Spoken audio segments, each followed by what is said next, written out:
El tema que vamos a enfrentar hoy es el tema de la política cultural, pero en la perspectiva de la cultura 3.0. ¿Qué significa? Vamos rápidamente a explicar, porque eso es una particular concepción de la relación entre la cultura y el impacto económico y social de la cultura, sobre que he personalmente sido trabajando desde 3-4 años ahora y que creo puede ser útil para realmente entender cuál es el potencial, es la perspectiva de un desarrollo estratégico cultural en Europa hoy. Empezamos con una pequeña presentación de los puntos fundamentales, los tres modelos fundamentales de la cultura que llamamos simplemente cultura 1, 2 y 3.0, porque esos son tres modelos fundamentales que son la referencia más importante, yo creo, en ese momento para comprender las relaciones entre sectores diferentes de la economía cultural y más específicamente entre, por ejemplo, el patrimonio, la industria cultural y creativa y lo que está pasando hoy especialmente porque especialmente en el caso de la cultura digital. La cultura 1.0 es la cultura que llamamos tradicionalmente el patrocinio clásico. Es el modelo más simple, es el modelo que básicamente reflexiona la condición tradicional de ausencia, de condiciones tecnológicas de reproducción y circulación de la cultura, que ha sido la condición prevalente para un muy largo plazo, por un muy largo plazo de la historia humana, en particular sobre este específico régimen, es el régimen que está más conectado con la idea que más europeanos tienen hoy sobre la cultura y el sentido de la cultura como sector económico y social. En ese específico régimen, es un régimen de ausencia de mercados culturales estructurados exactamente porque faltan las condiciones tecnológicas. El público es muy limitado. Por ejemplo, pensamos a la Roma clásica, la Roma de Mecenas, por ejemplo. El público es limitado y básicamente coincide con los conocidos del mecenas, es el círculo social. La elección del mecenas básicamente determina con los gustos y intereses del mecenas mismo la cultura que está efectivamente soportada. Sobre todo, el mecenas está interesado básicamente en la elevación espiritual o en la promoción social. Estos son objetivos que no tienen un sentido económico principal. El sentido en ese caso es un sentido personal, es un sentido social, pero la dimensión económica está marginal en este específico contexto. La cultura, en la cultura 1.0, no genera valor añadido significativamente, pero simplemente absorbe el valor producido en otros lugares, básicamente en otras actividades de la economía. La cultura 1.1 es la cultura que llamamos patrocinio estratégico, que está desarrollada principalmente en el periodo del Renacimiento italiano, específicamente el ejemplo de Lorenzo de Medici es probablemente el ejemplo más claro de esa idea en que la elección del mecenas ahora no está determinada simplemente da la elevación espiritual, pero es una situación en que la cultura es muy útil para objetivos ideológicos y una dialéctica potencialmente conflictiva con los artistas, porque claramente el objetivo político, el objetivo, por ejemplo, del artista a veces no están exactamente compatibles. También aquí la cultura es todavía no productiva desde un punto de vista económico, pero claramente es un medio para obtener retornos importantes en la esfera política, en la esfera social, indirectamente en la esfera económica, en la medida en que claramente permite al mecenas, pensamos a los Médicis, de realmente impulsar un modelo de gobierno local e un modelo de consenso. Claramente con implicaciones importantes en el campo comercial, en el campo financiero. El aspecto más importante quizás es el patrocinio público que está creado con la Revolución Francesa y que vuelve la cultura en un derecho humano universal, en un elemento básico del desarrollo humano. El aspecto interesante aquí es que el Estado, eligiendo aquellos que merecen ser patrocinados, no es ahora el gusto personal del mecenas. Es un criterio lógico, formal, que está establecido por el Estado, fijando en esta manera las dos categorías muy importantes de la cultura alta y de la cultura baja, el buen gusto y el mal gusto. ¿Okay? En esa nueva situación, el público aumenta significativamente, pero no por el mercado, porque el mercado no está, no ya está, pero porque la tecnología no está desarrollada bastante para crear propiamente un mercado cultural. La cultura todavía absorbe recursos considerables, implica una redistribución entre los beneficiarios de la cultura, que están básicamente en las clases más altas. El acceso a la cultura, inicialmente de élite, más en más largo, claramente, con el tiempo, se vuelve todavía en un factor de distinción burguesa. ¿Okay? Este es el modelo clásico del patrocinio público. Pero este es el primer momento importante en el ciclo de desarrollo que estamos considerando aquí hoy. El momento en que nacen los mercados culturales propiamente dichos, en particular los mercados modernos que surgen con la emergencia simultánea de un conjunto de innovaciones tecnológicas en el pasaje entre los siglos XIX y XX, por ejemplo, la impresión moderna, la radio, la grabación de música, la fotografía y el cine. Estas invenciones, estas innovaciones, básicamente surgen en el mismo momento, o casi en el mismo momento, y claramente crean la posibilidad concreta de un mercado cultural. Y es importante reflexionar y comentar específicamente sobre el hecho que hay un siglo, el siglo XIX, en que la revolución industrial propiamente dicha está pasada, ha empezado la revolución, pero al mismo tiempo no ha empezado la revolución tecnológica que conduce a la cultura, que conduce a la industria cultural y creativa. En el siglo XIX, lo que pasa es que hay una revolución industrial, pero no hay una revolución industrial cultural. Este facto específico determina que en la mentalidad europea la cultura no es realmente considerada como una base posible de desarrollo industrial. Ese facto permanece hoy. Es un facto muy importante que no hemos realmente comprendido en todas las implicaciones que tiene.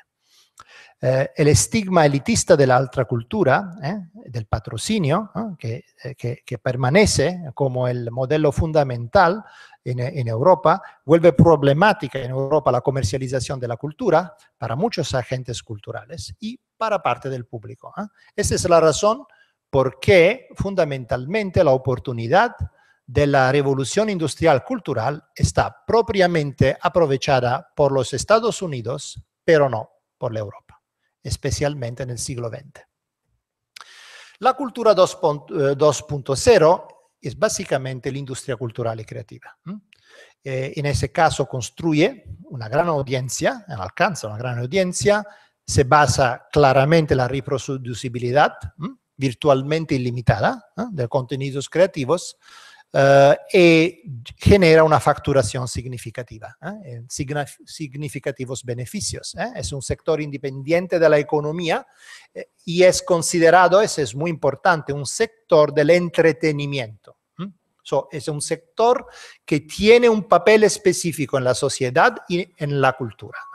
Entretenimiento. Genera experiencias básicamente de ocio, es conectada al tiempo libre de las personas. Necesita protección intelectual y puede extender cada vez más el elemento creativo, por ejemplo, en las industrias creativas como el diseño, como el diseño arquitectónico y como la comunicación. Pero el aspecto fundamental, quizás más fundamental de lo que todo que estamos planteando hoy, está conectado con la nueva transición que estamos experimentando el día de hoy, que es la transición entre la cultura 2.0 y la cultura 3.0. En particular, estamos asistiendo en ese momento a una nueva transición en que la producción de contenidos digitales y la conectividad digital permiten básicamente a todos de ser parte de una comunidad creativa. Esta es la mejor diferencia. Por ejemplo, en la creación de la industria cultural y creativa, la mejor diferencia es el hecho que el tamaño del público, el tamaño de la audiencia, crece impresionantemente. ¿Ok? Pero ahora la novedad real está en el hecho que no es simplemente un crecimiento del tamaño, en ese caso, de la audiencia. La diferencia está en el hecho que todos participan del proceso de producción de contenidos culturales y creativos. Esta es la vera diferencia que en ese momento produce la transición hacia la cultura 3.0. En particular, el software que el día de hoy está estándar, crea la posibilidad de utilizar paquetes semiprofesionales muy baratos, muy fáciles de aprender, que con una muy modesta inversión pueden actualizarse en el paquete profesional. Podemos pensar, por supuesto, a la música, a la fotografía, claramente. Los ejemplos son muy fáciles. Los mismos paquetes están muy recientes, pero simplemente ponemos en los 80, en la década de los 80, la misma herramienta estaba muy costosa y muy difícil de utilizar. Hay simplemente una diferencia de pocas décadas. Los contenidos ahora pueden ser distribuidos básicamente sin mediadores a cualquier tipo de público y de audiencia muy segmentados como quieras, específicos como quieras, por los medios sociales de segunda generación. Por ejemplo, SoundCloud, que vemos aquí, que está, por ejemplo, como un medio especializado para la música electrónica. La cultura 3.0 es básicamente una cultura en que la distinción, como comentamos, entre productores y usuarios de contenidos está muy borrosa. El acceso a la cultura, la producción de nuevos contenidos, son dos fases del mismo proceso. La misma persona en un momento puede ser un consumidor de contenidos cultural y en el otro momento puede ser un creador de contenidos cultural. Muy naturalmente, sin una real discontinuidad entre los dos momentos. La cultura puede ser producida masivamente y se distribuye fuera de los circuitos del mercado, una vez más. El valor económico y social no se produce solo a través del precio de los contenidos, sino también a través de la participación genérica de los públicos, por ejemplo, lo que vemos hoy con la relación entre la cultura y la salud, por ejemplo. Sabemos hoy que la participación cultural tiene un impacto muy fuerte sobre el nivel general de salud, la salud psicológica máximamente, y esto tiene una consecuencia muy importante sobre el impacto, por ejemplo, del gasto del welfare, pero en ese específico sector, por ejemplo, la política, no la política cultural, simplemente la política, no hay ninguna idea del potencial que ese específico efecto, por ejemplo, tiene en el largo plazo en Europa, por ejemplo, por las futuras políticas de welfare. La cultura hoy es cada vez más una condición previa a todos tipos de procesos de generación de valor económico. Simplemente podemos pensar a las grandes, por ejemplo, a las grandes empresas de hoy como Google, como Facebook, son todas empresas en que el aspecto de la producción cultural y creativa es central en el modelo de valorización económica, pero no está percibido propiamente como una dimensión cultural. Ese es un claro ejemplo de cómo la cultura está realmente transicionando entre cada posible sector y nivel de la organización económica de hoy. En ese nuevo régimen, la cultura no es un aspecto más de la utilización del tiempo libre, está arraigada en el tejido de la vida diaria misma, completamente. Ok. Un breve comentario sobre los próximos desafíos de ese modelo, que es la cultura 3.1, que es ya muy claramente destacada como una cultura en que la lógica persistente de la cultura 2. Pico hace hoy todavía que la gente piense que una economía de producción colectiva de contenidos aún se puede organizar en empresas de maximización de beneficios. El modelo clásico de los siglos XIX y XX. Pero está claro que un modelo económico socialmente injusto que genera una desigualdad creciente no es sostenible, como empieza a demostrar el dilema de la Silicon Valley, que está largamente volviéndose en un modelo disfuncional, en ese particular sentido. En la producción colectiva de contenidos, más y más, va a requerir una participación verdaderamente inclusiva y especialmente una política de capacitación masiva. Este es el vero problema, la capacitación masiva de la comunidad, la posibilidad que todos los miembros de la comunidad realmente participan de la estrategia de producción colectiva de contenidos. Por lo tanto, si queremos realmente entender las industrias culturales del futuro, tenemos que centrar no simplemente sobre las políticas industriales de la industria creativa, pero en los procesos de desarrollo de base cultural y de participación pública cultural. Ese es realmente el problema. El modelo de participación evolve claramente en la cultura 1, 2 y 3.0.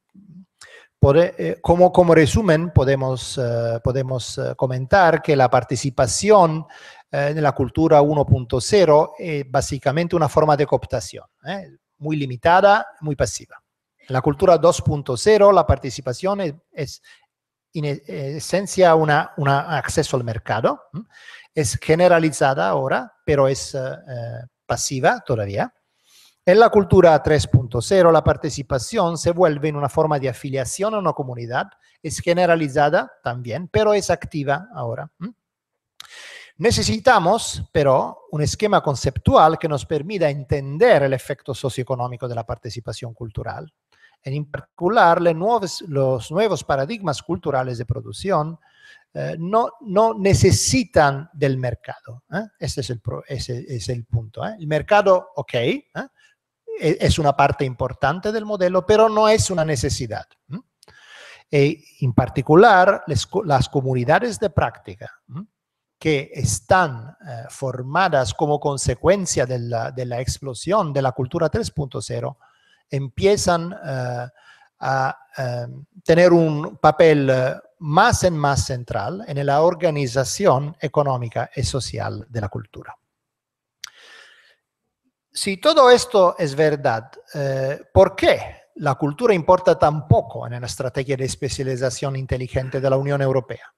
Esto es una demanda un poco brutal, pero al mismo tiempo es necesario de enfrentar ese problema. La realidad es que el día de hoy la cultura está presente en apenas un pequeño número de programas operativos del FEDER. Está generalmente conectada cuando eso pasa con el turismo, con el ambiente, no con la innovación. El segundo aspecto es que la cultura no está nombrada en los 11 objetivos temáticos de la política de cohesión. No juega un papel importante en las iniciativas bandera de la Estrategia Europa 2020, pero claramente encuentra relaciones con muchas. El punto es que al nivel europeo, el día de hoy, la cultura no está percibida como un factor llave de ventaja competitiva. Ese es el problema. En particular, no juega un papel especial en la dinámica de innovación del sistema. Considerada principalmente como en el paradigma de la cultura 2.0, como una parte de la economía del ocio y del entretenimiento. Más cultura en la especialización inteligente. ¿Cómo es posible?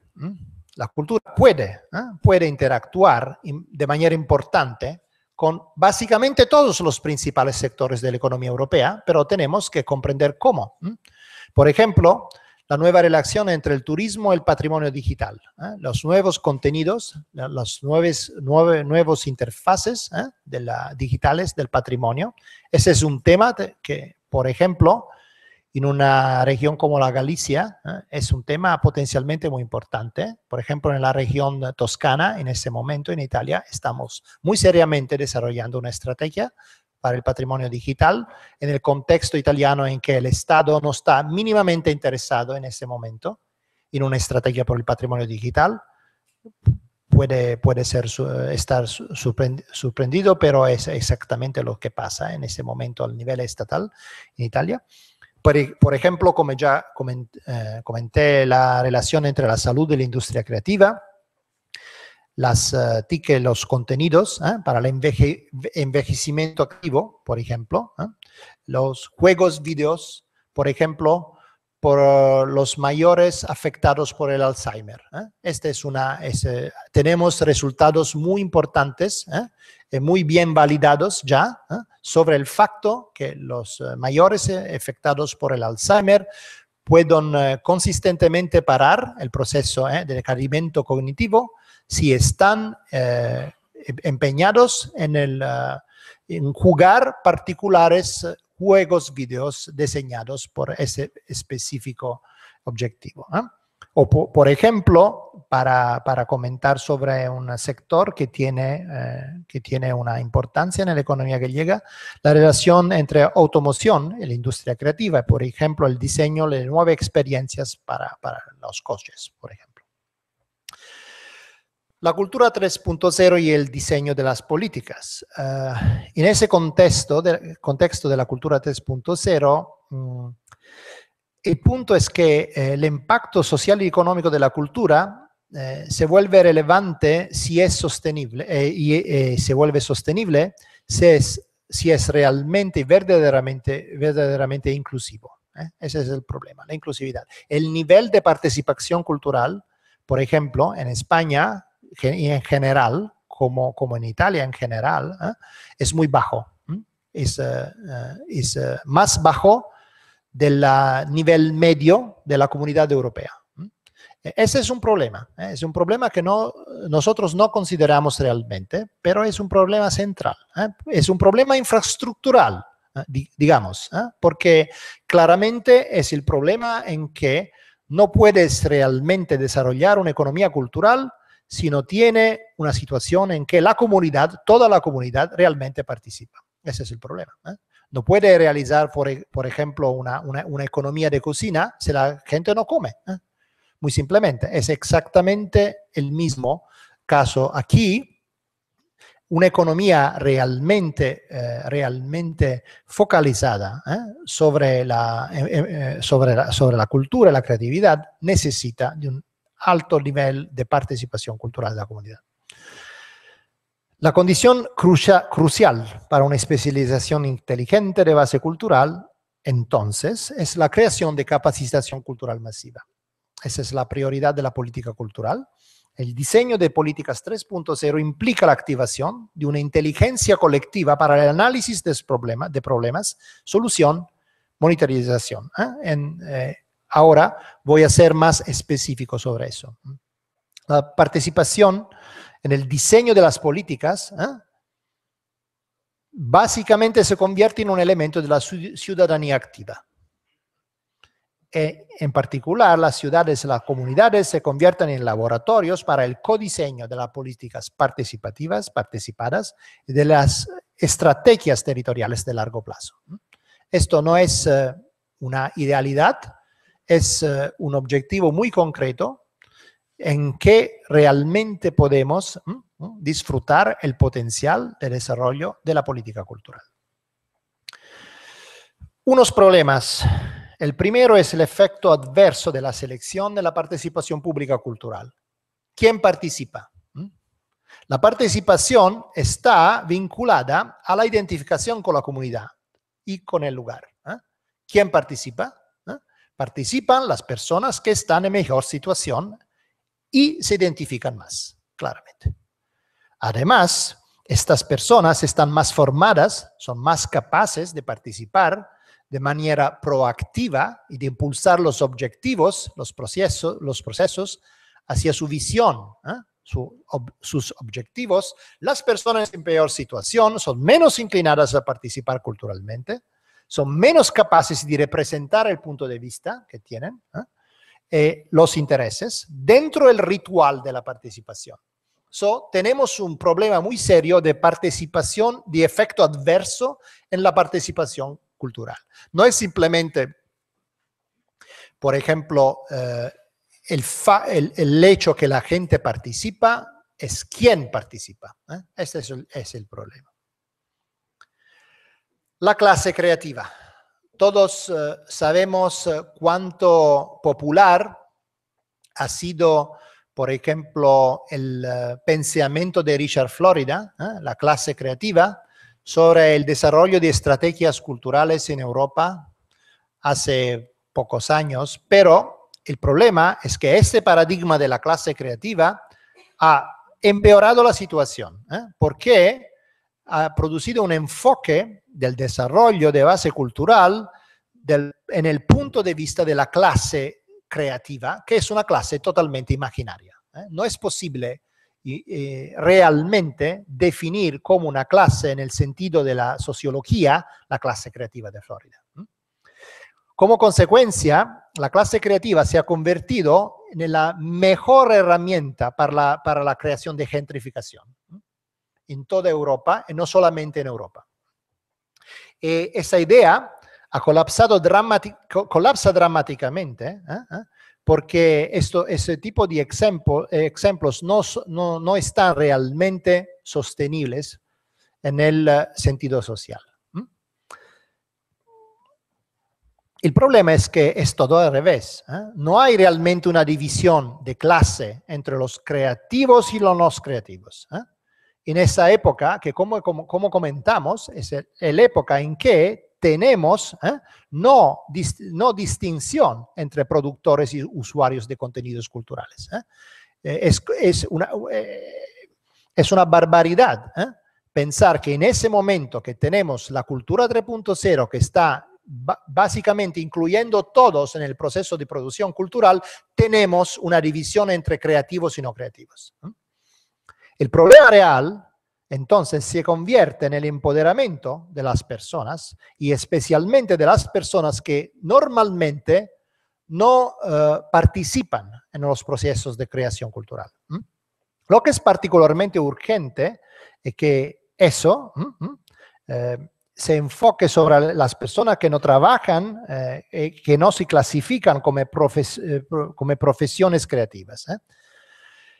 Y claramente esto cambia la forma en que los profesionales creativos mismos pueden contribuir a los procesos creativos, porque no es un monopolio que sostienes, todavía es una situación en que los profesionistas creativos pueden hoy actuar como no sé si esta palabra realmente existe en castellano, facilitadores, ok, perfecto, del proceso creativo.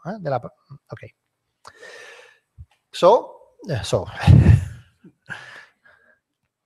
Entonces, tenemos que hablar de la habilitación de la comunidad para este tipo de cambio. El proceso de desarrollo crea claramente ansiedades, expectativas sobre cómo el cambio modificará la vida de las personas. Una de las razones por qué es así difícil, por ejemplo, envolver realmente la comunidad y las partes más marginales de la comunidad entre los procesos de participación cultural es el facto que la gente que no está que no tiene realmente experiencia de ese proceso de participación, tiene miedo, no sabe exactamente lo que va a pasar. Y entonces hay una tendencia muy natural a defenderse. El proceso de habilitación se basa principalmente en factores de los cuales la persona no tiene experiencia. La narración social puede ser una respuesta muy interesante porque la experiencia de la narración es una experiencia que todos, de una manera o de otra, consiguen en fases distintas de la vida. En particular, la experiencia de la narración como estrategia de real envolvimiento de la comunidad en el proceso de cambiamiento cultural se basa sobre la competencia humana profundamente arraigada de extender, de utilizar la narración como una medida como un recurso para extender el aprendizaje, la imaginación más allá de la propia experiencia. Esta es la razón por qué las historias son así importantes en la experiencia humana. Es una estrategia para extender el aprendimiento más allá de la experiencia. Si la cultura utiliza propiamente el potencial de plataformas para contar historias sociales autocatalíticas, puede marcar la diferencia. No tenemos realmente el tiempo de presentar en detalles experiencias de ese tipo, pero por ejemplo en Siena, por el proceso de candidatura para la capital europea de la cultura, hemos desarrollado, por ejemplo, una utilización muy innovativa de los medios sociales, por ejemplo de Twitter, para crear un proceso de narración y de reimaginación colectiva de la identidad de la ciudad, envolviendo en varias maneras también los ciudadanos que, por ejemplo, no están en Twitter. Pero no tengo realmente tiempo para tocar ese punto. tres puntos fundamentales, tres aspectos de una estrategia real de desenvolvimiento a base cultural que está realística al día de hoy como política de cultura 3.0. Narración social comunitaria. ¿Qué puedes hacer con eso? Puedes hacer una cantidad de cosas que no puede ser realmente imaginada si no está probada. La proyección de escenarios alternativos, de análisis y deliberación a través de la narración. La negociación social. La narración puede ser utilizada como herramienta de negociación social. El diseño de planificación inclusivo. La movilización de acción colectiva.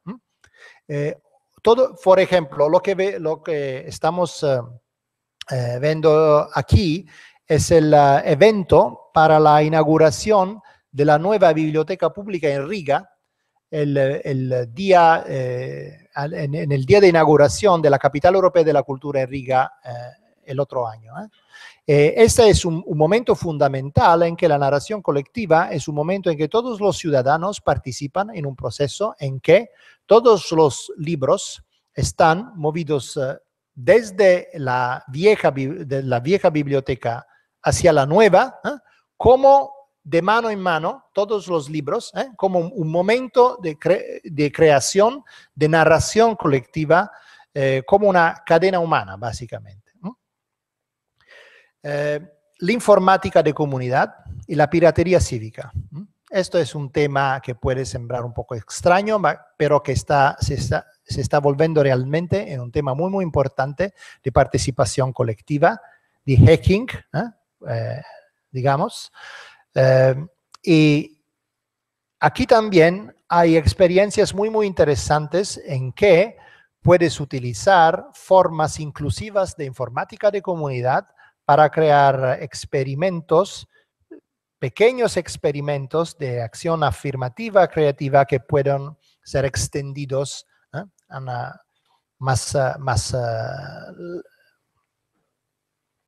ok. Y el tercer elemento fundamental es una utilización estratégica del arte pública relacional.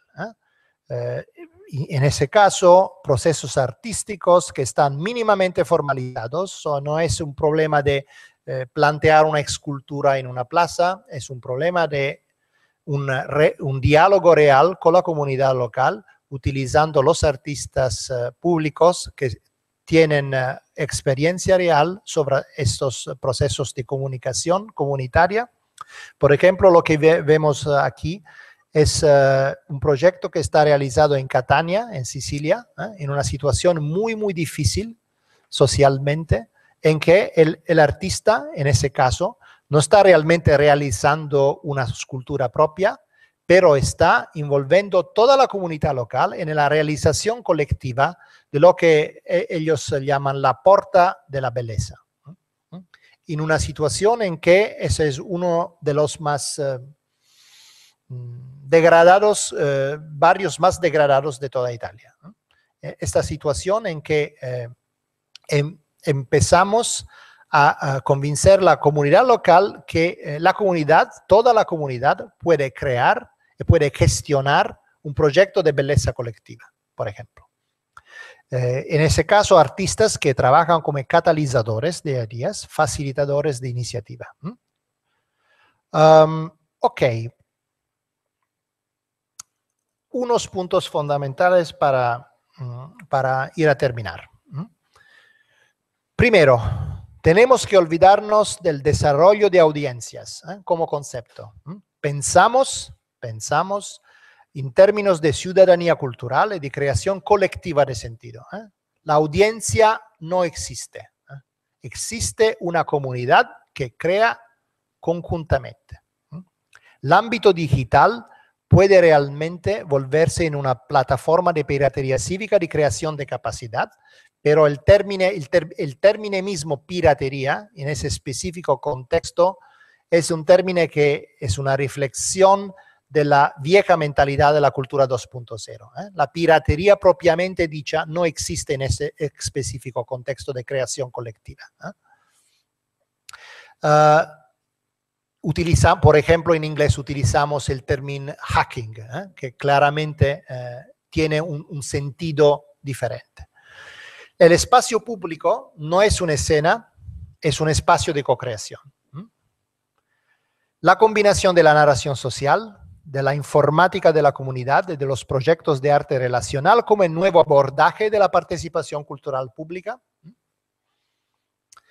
Tenemos que ser preparados para la prueba y el error, porque ese es el problema, estamos experimentando, entonces claramente vamos a hacer errores, pero esos errores son muy importantes realmente para aprender cómo desarrollar esta estrategia.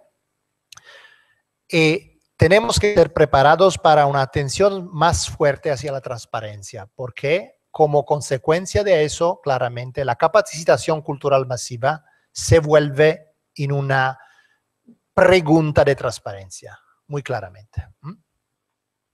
Y para concluir, tenemos que considerar que la cultura 3.0 es sí misma un modelo de transición, porque ya vemos como los nuevos desafíos de la cultura 3.1 están ya empezando a poner problemas como, por ejemplo, la sostenibilidad cultural de la nueva economía digital. Pero como en todas las transiciones, tenemos a central, el problema es que tendemos hoy a centrarnos en entender los desafíos de la cultura 3.0 sobre los elementos que están más familiares. Es decir, el resto 2.0 del escenario de hoy. Eso es un problema, porque, por ejemplo, claramente, cuando fue inventado el cinema, el enfoque fue básicamente entre la relación del cinema col teatro, porque el teatro estaba la forma más parecida. Claramente no puedes realmente comprender las perspectivas del cinema si estás pensando al teatro. Estamos exactamente en la misma situación cuando intentamos a comprender hoy los desafíos de la cultura 3.0 cuando tenemos básicamente un enfoque sobre la industria cultural y creativa. Ese es el primer punto. El segundo punto, si hoy imitamos los líderes empresariales de hoy, Google, Facebook, como ellos son hoy, en día en la industria creativa, esto es muy miope. Tenemos por delante una gran revolución, las cosas van a cambiar radicalmente y tenemos que pensar en lo que va a pasar hoy, no simplemente a los modelos del liderazgo de las empresas de mayor éxito hoy. La innovación disruptiva real que todos estamos encontrando se radica en la participación comunitaria, en los modelos de organización social que básicamente necesitan del potencial colectivo de co-creación. Y si queremos realmente construir un modelo de desarrollo de base cultural de largo plazo, tenemos que priorizar la participación social. Sigo repitiendo eso, pero eso es realmente el punto fundamental. Esto es el activo crucial que hace la diferencia, no la tecnología en sí mismo. Y muchas gracias por su atención. Disculpe para mi práctica un poco fragmentaria del castellano. Sí.